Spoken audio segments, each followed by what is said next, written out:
Arunachal Pradesh Congress committee जो है अपना प्रोटेस्ट जो है जाहिर करना चाहता है, रजिस्टर करना चाहता है, जो अभी currently unprecedented hike in petrol and diesel prices में जो हाइक हुआ है, उसके एक्साइज ड्यूटी पे हाइक हुआ है। तो उसी के चलते हमने ये मेमोरेंडम सबमिट किया है as a showing that we are protesting against this unprecedented hike. तो इस मेमोरेंडम पे हमने ये वर्णन किया है, ये लिखा है कि जैसे कि आप जानते हैं कि देश भर में हमारा, ऐसे भी भारत देश जो है हमारा देश है, बहुत ही मुश्किल समय से गुजर रहा है, फेसिंग लॉट्स ऑफ डिफ़िकल्टीज़। सबसे पहले तो आप देखेंगे कि उसकी देश की आर्थिक व्यवस्था जो है अब धूल मिट्टी में गिरने को है, उस कगार पे खड़ी है कि कभी भी कोलैप्स हो सकती है। फिर दूसरी तरफ है कि आप देखते हैं कि ये कोरोना वायरस की महामारी चल रही है, यहाँ लोगों को ट्रीटमेंट की फैसिलिटी नहीं दी जा रही है, इनफ नहीं है, उसका कोई प्रोविज़न नहीं है, प्रबंध नहीं किया जा रहा है। देश में हाहाकार मचा हुआ है, कई प्रवासी लोग भूखे नंगे प्यासे रोड पे है, कोई फ्लाईओवर के नीचे सो रहा है, किसी को खाने की, पीने की, कपड़े पहनने की, रोज़गार की कमी है। तीसरा जो है कि आपने देखा है कि ये जो पीपल्स लिबरेशन आर्मी जो चाइना जो है वो हाहाकार मचा के रखा हुआ है देश के बॉर्डरों पे। कभी अरुणाचल चला जाता है तो कभी लद्दाख के कई भागों में जाके वहाँ अपना तफरीबाजी करते रहते हैं। तो ऐसे मुश्किल हालातों में जब हम पब्लिक भूखमरी से, अनएम्प्लॉयमेंट से मर रहे हैं, वहाँ जो है हमारी जो इसेंशियल कमोडिटी, जैसे कि अभी मैंने मेंशन किया है, फ्यूल जो पेट्रोल और डीजल का प्राइस जो है इतना आसमान को छू रहा है कि हम जैसे आम आदमी उसको खरीद नहीं पा रहे, कंज्यूम नहीं कर पा रहे हैं। उसके वजह से हर चीज़ में हर प्राइस, अगर खेती भी करने जाओ तो उसमें महंगाई हो रही है। अगर कुछ खरीदने भी जाओ तो सब्जियां खरीदने जाओ या फिर कोई तेल खरीदने जाओ जो खाने पीने की सामान है, उसमें बढ़ोतरी हो रही है। उसके प्राइस में बहुत ज़्यादा आसमानी प्राइस जो है वो स्काई रॉकेटिंग हो रहा है। तो फिर ऐसे समय में आप क्या करते हैं कि धीरे धीरे करके, जब से ये लॉकडाउन शुरू हुआ है महामारी के नाम से, उस पे ऐसे बेरोजगार नहीं है, बहुत सारा प्रॉब्लम है, आप धीरे धीरे करके पेट्रोल और ये डीजल का प्राइस ऐसे धीरे धीरे कभी 3 रुपये कभी 4 रुपये करके बढ़ाते जा रहे हो। आपको मैं इसका एक वो दे देती हूँ, थोड़ा सा विवरण कर देती हूँ। आप जैसे देखें कि मोदी सरकार को, ये जो हमारा केंद्रीय सरकार है, जिसको हमारे श्री नरेंद्र मोदी जी जो चला रहे हैं, प्रधानमंत्री के रूप में चला रहे हैं, वो क्या कर रहे हैं कि पूरे 6 साल में उनको 18 लाख करोड़ का मुनाफा हुआ है इस पेट्रोल डीजल के प्राइस को हाइक करके, लोगों का खून चूस के, लोगों से एक्सटोर्ट करके।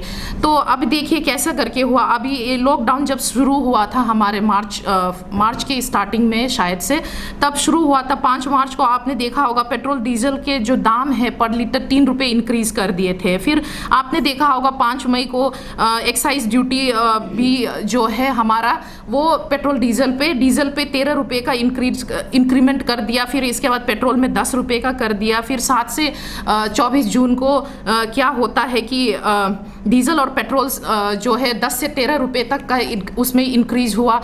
प्राइस जो ऐसे भी बढ़ रही है, एक्साइज ड्यूटी उस पर ऐसे भी बढ़ रही है। जब पूरे देश में, पूरे विश्व भर में आपका जो है जो ये फ्यूल है, जो फ्यूल की कीमत है वो कम होती जा रही है, उसके ऊपर जो टैक्स लग रहे हैं वो भी कम होती जा रही है। जैसे अमेरिका में देखिए कि 19% का हो गया है, बट भारत में देखिए कि 69%, सबसे ज़्यादा है, सबसे जो डेवलप कंट्री से भी ऊपर उठ के आया हुआ है। तो ये सब चीज़ें हैं। फिर इसके बाद दूसरा जो है कि आप ये देखिए कि आपके ये जो हम लोग कहते रहते हैं हर समय, यहाँ कहते हैं कि भाजपा और ये कांग्रेस में लड़ाई चल रही है, एक दूसरे का टांग खींचना है। ऐसा नहीं है। आज आप यहाँ पे, मैं बैठी हूँ, हमारे जितने भी ऑफिस बियरर्स बैठे हैं, आप उसको कांग्रेस के तौर पे मत लीजिए। एक देश का कोई एक इनहेबिटेंट, एक सिटीजन के, एक अवेयर सिटीजन के तौर पे लीजिए। और आप देखिए कि इन 3.5 मंथ्स में आपने देखा होगा डीजल का प्राइस जो है, जिसमें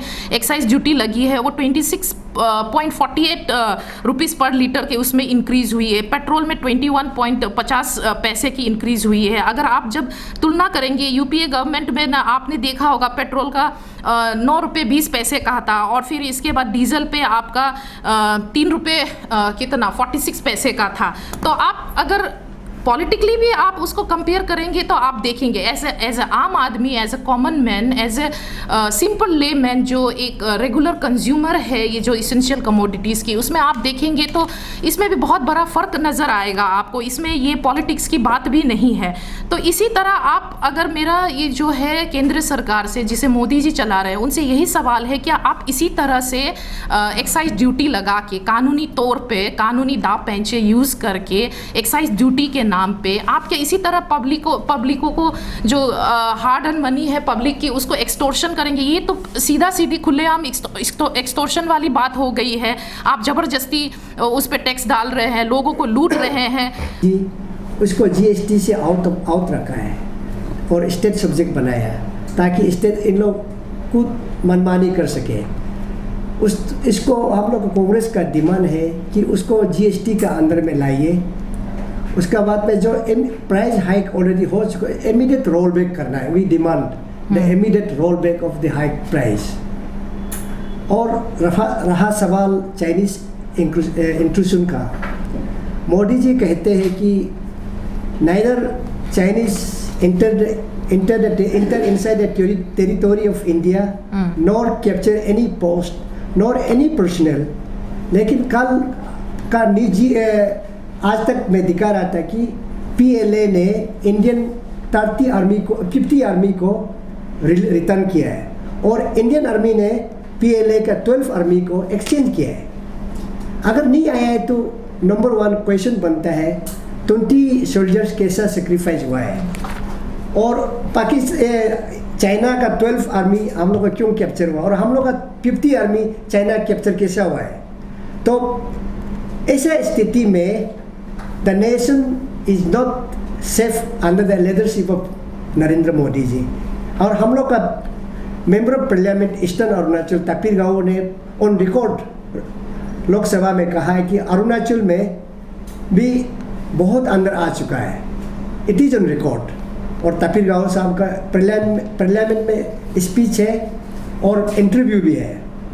तो बीजेपी एमपी वो बोल रहा है और हम ये बीजेपी का नहीं, ये नेशन का इंटीग्रिटी का सवाल है, सॉवरेनिटी का सवाल है, ये कांग्रेस और बीजेपी का नहीं है। तो Arunachal is not totally safe under the present leadership of Narendra Modi. तो हम लोग सेफ नहीं है। अभी जैसे लद्दाख स्थिति हो रहा है तो कल अरुणाचल में भी हो सकता है ना। जैसे तिब्बत को जैसे भगाया है चाइना का तो जमीन हड़पना उनका थ्योरी बन गया है, एक कल्चर बन गया है।